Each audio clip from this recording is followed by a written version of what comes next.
मरकजी वजीर मनोहर लाल खट्टर ने कर्नाटक के बेंगलुरु में जुनूबी रियासतों के कायदीन के साथ एक इलाकाई इजलास मुनक्किद किया। इस इजलास में कर्नाटक के नायब वजीर आला DK शिव कुमार और जुनूबी रियासतों के कायदीन ने शिरकत की। इस मौके पर मनोहर लाल खट्टर ने शहरी तरक्की और बेहतर तर्ज हुक्मरानी से मुताल्लिक उमूर पर तबादला ख्याल किया। इस मौके पर मरकजी वजीर ने कहा कि बेंगलुरु दुनिया के नक्शे पर तेजी से उभरता हुआ शहर है। उन्होंने मजीद कहा कि रियासतों के दरमियान बाहमी ताउन और तजुर्बात के तबादले से शहरी तरक्की के नए दरवाजे खुलेंगे।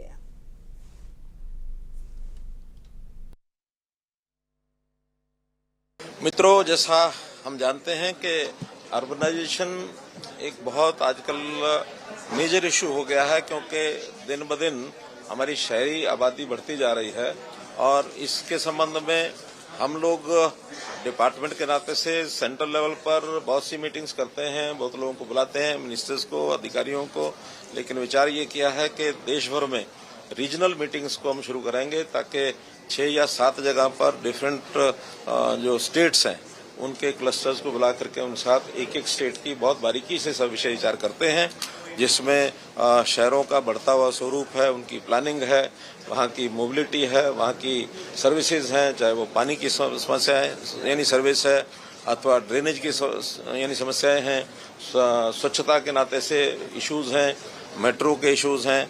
ऐसे सब इश्यूज को लेकर के आज यहाँ 5 प्रदेशों की मीटिंग थी, जिसमें कर्नाटका, केरला, तमिलनाडु, पुदुचेरी और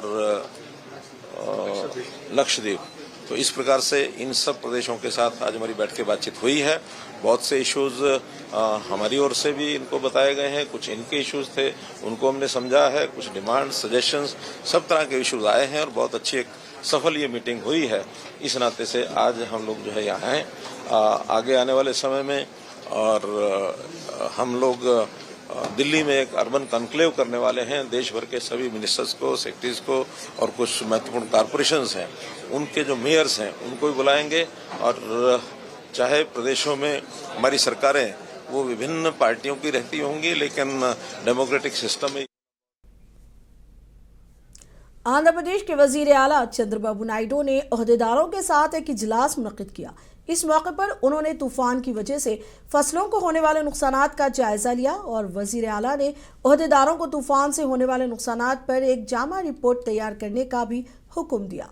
इस मौके पर वजीर आला ने बात करते हुए कहा कि रियासत के कई इलाकों में तूफान मुंथा से तबाही हुई है, कई मुकामात पर फसलों को नुकसान पहुंचा है, हजारों खानदान बेघर हो गए हैं।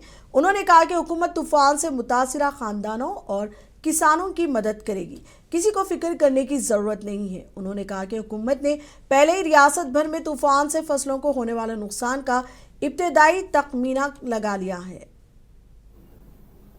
అయితే ఈసారి మీరు చూస్తే ఇంట్రెస్టింగ్ గా అన్ని కూడా స్ట్రీమ్ లైన్ చేసి ఒక డేటా లేక్ తీసుకొస్తున్నాం. ఈ డేటా లేక్ అందరూ ప్రజలందరూ కూడా names with Aadhaar authentication, Aadhaar are మన బయోమెట్రిక్స్. ఇంకొక పక్కన వీళ్ళందరూ ఏ ఇంట్లో ఉన్నారు, ఫ్యామిలీ యాజ్ ఎ యూనిట్, ఆ ఇల్లు కూడా జియో ట్యాగింగ్ చేశాం. ఒకవేళ ఇలాంటి విపత్తులు వస్తే ఆ ఇంటికి పోలేకపోతే ఎక్కడి నుంచైనా మెడిసిన్ పంపించాలన్నా, ఫుడ్ పంపించడానికి జియో ట్యాగింగ్ కూడా చేశాం. ఇవన్నీ ఇంకో పక్కన సీసీటీవీ కెమెరాలు లేనప్పట్లో పెట్టిన కెమెరాలు కూడా పనిచేయకపోతే ఇప్పుడు అన్ని ఆపరేషన్ స్టార్ట్ చేశాం. ఇంకో పక్క డ్రోన్ కార్పొరేషన్ అప్పుడు పెడితే దాన్ని కూడా డీఫంక్ చేస్తే మళ్ళీ రివైవ్ చేసాం. ఇప్పుడు డ్రోన్ సిటీనే పెట్టబోతున్నాం. ఇవన్నీ ఎఫెక్టివ్గా ఇప్పుడే సెటిలైట్ ఇమేజరీ తీసుకొని దాని ఆధారంగా ఎన్యూమరేషన్ కానీ అంటే టెక్నాలజీ, అన్ని టెక్నాలజీలు ఉపయోగించుకునే పరిస్థితికి వచ్చాం. ఈ రెయిన్ వల్ల ఈ ఎక్కడికక్కడ ఫ్లడ్స్ వచ్చాయి, చెరువులన్నీ ఫుల్ కావడం అన్నీ వచ్చేసాయి. ఇక్కడ సిస్టంలో ఉండే బ్యూటీ మీరు చూస్తే ఆల్ రిజర్వాయర్స్లో యాజ్ ఆన్ టుడే ఎంత వాటర్ ఉంది, ముందుగానే కొంత డిప్లీట్ కూడా చేశాం. ఆ రివర్లో క్యాచ్మెంట్ ఏరియా మొత్తం తీసుకొని ఎంత రెయిన్ పడుతుంది, ఎన్ని టీఎంసీ ఆఫ్ వాటర్ వస్తుంది, అక్కడి నుంచి ఇది ట్రావెల్ చేయాలంటే ఎంత దూరం పడుతుంది, అల్టిమేట్ గా ప్రకాశం జిల్లాలో లాస్ట్ టైం మనకు పెద్ద ప్రాబ్లం వచ్చింది. ఇప్పుడు కూడా నిన్నంతా ఒక లెవెల్లో ఉన్నాం. ఈ రోజు మీరు చూస్తే పులిచింతల దగ్గర 1,70,000-75,000 క్యూసెక్స్ ఆఫ్ వాటర్ ఇప్పుడు వచ్చేసే పరిస్థితికి వచ్చింది. అది రాత్రికి ఇక్కడికి వస్తుంది. పక్కన మున్నేరు అవి కూడా వస్తున్నాయి.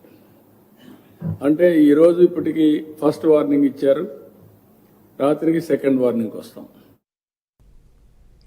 तेलंगाना के वजीर आला रेवंत रेड्डी ने तूफान मोंथा से मुतासिरा अजला के कलेक्टर्स और अहदेदारों के साथ वीडियो कॉन्फ्रेंस मुनक्किद की। इस मौके पर अजला के कलेक्टर्स ने वजीर आला को बारिश से होने वाले नुकसानात के बारे में बताया। कलेक्टर्स ने बारिश से तबाहशुदा फसलों और सड़कों को होने वाले नुकसानात से वजीर आला को वाकिफ करवाया। इस मौके पर वजीर आला ने कहा कि वो जुमा को वरंगल और हुसनाबाद इलाकों में फिजाई सर्वे करेंगे ताकि बारिश से होने वाले नुकसानात का जायजा लिया जा सके। वजीर आला ने कहा कि हुकूमत मुतासरीन की मदद के लिए तैयार है और इसके लिए तमाम ज़रूरी मंसूबे तैयार किए जा रहे हैं। वजीर आला ने अनाज की खरीदारी को अव्वली तरजीह देने की अहदेदारों को हिदायत दी।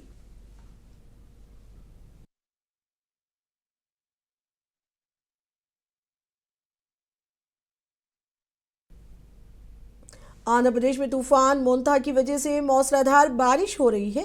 बारिश और सैलाब की वजह से रियासत के कई हिस्सों में फसलों के खेतों को नुकसान पहुंचा है। धान के खेतों को बारिश की वजह से नुकसान पहुंचा है। आंध्र प्रदेश के नायब वजीर आला पवन कल्याण ने कोडुरु का दौरा किया। इस मौके पर उन्होंने बारिश से तबाह होने वाली फसलों के खेतों का मुआयना किया और किसानों से बात की। इस मौके पर उन्होंने किसानों से फसलों को होने वाले नुकसानात के बारे में दरियाफ्त किया। नायब वजीर आला पवन कल्याण ने किसानों को यकीन दिलाया कि हुकूमत मुतासिरा किसानों की मदद करेगी।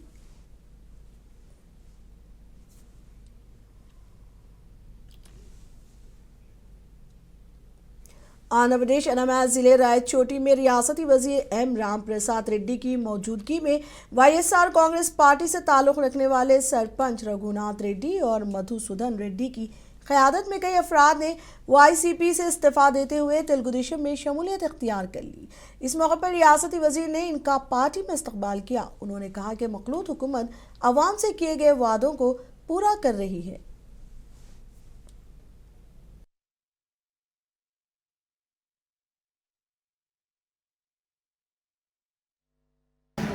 ఈరోజు రాయచోటి నియోజకవర్గం సంబేపల్లి మండలంలో గురుగుంజగంటు గ్రామం వైసీపీ నుంచి తెలుగుదేశం పార్టీలోకి సుమారు 100 కుటుంబాలకు చెందిన కార్యకర్తలు ఆహ్వానించడం జరిగింది. కూటమి ప్రభుత్వం ఏర్పాటైన తర్వాత ముఖ్యంగా పేదలకు మంచి చేయాలనే ఉద్దేశంతో ఈరోజు రాష్ట్ర ప్రభుత్వం కేంద్ర ప్రభుత్వం పనిచేస్తూ ఉంది. దానిలో భాగంగానే ఈ 16 నెలల్లో ఎన్నో అభివృద్ధి సంక్షేమ పథకాలు ఈరోజు ఈ రాష్ట్రంలో అమలవుతున్నాయి. ముఖ్యంగా సంక్షేమం విషయంలో వస్తే చంద్రబాబు నాయుడు గారు ఇచ్చిన సంక్షేమం ఈ రోజుకి 29 రాష్ట్రాల్లో ఎక్కడా ఇవ్వడం లేదు.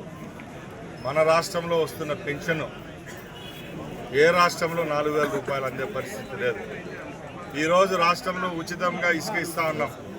అలాగే నిరుద్యోగుల కోసం 18,300 పోస్టులు ఏవైతే డిఎస్సిలో ఉన్నాయో అవి ఏ విధమైన సమస్యలు లేవనెత్తకుండా ఎక్కడ చిన్న పొరపాట్లు కూడా లేకుండా డిఎస్సిని నిర్వర్తించి వాళ్ళకు ఉద్యోగ అవకాశాలు కూడా కల్పించడం జరిగింది. రేపు జనవరిలో మళ్ళా ఒకసారి డిఎస్సి ఇచ్చేదానికి కూడా ఈ ప్రభుత్వం సిద్ధమవుతా ఉంది. ముఖ్యంగా ఈరోజు మహిళా మూర్తుల కోసం ఫ్రీ బస్ ఇస్తున్నాం. సంవత్సరానికి 3 సిలిండర్లు ఫ్రీగా ఇస్తున్నాం. అలాగే మన బిడ్డల కోసం చదివించాలనే ఉన్నత లక్ష్యంతో ముఖ్యమంత్రి గారు जिला कर्नूल में हाल ही में एक बस को आग लगी थी। इस हादसे में मुतादिद मुसाफिर हलाक हुए थे। कावेरी खानगी ट्रैवल्स के मालिकीन ने बस हादसे में जाँ बहक और जख्मी होने वालों के अफराद खानदान को 40 लाख रुपए की इमदाद फराहम की। इमदाद का चेक रियासती वजीर टीजी भरत को सौंपा। इस मौके पर जिला कलेक्टर डॉक्टर एसरी, एसपी विक्रांत पाटिल और दीगर मौजूद थे। आपको रखे बाखबर, देखिए मुंसिफ टीवी, लाइक कीजिए, शेयर कीजिए और सब्सक्राइब कीजिए। स्क्रीन पर दिया गया बटन जरूर दबाइए।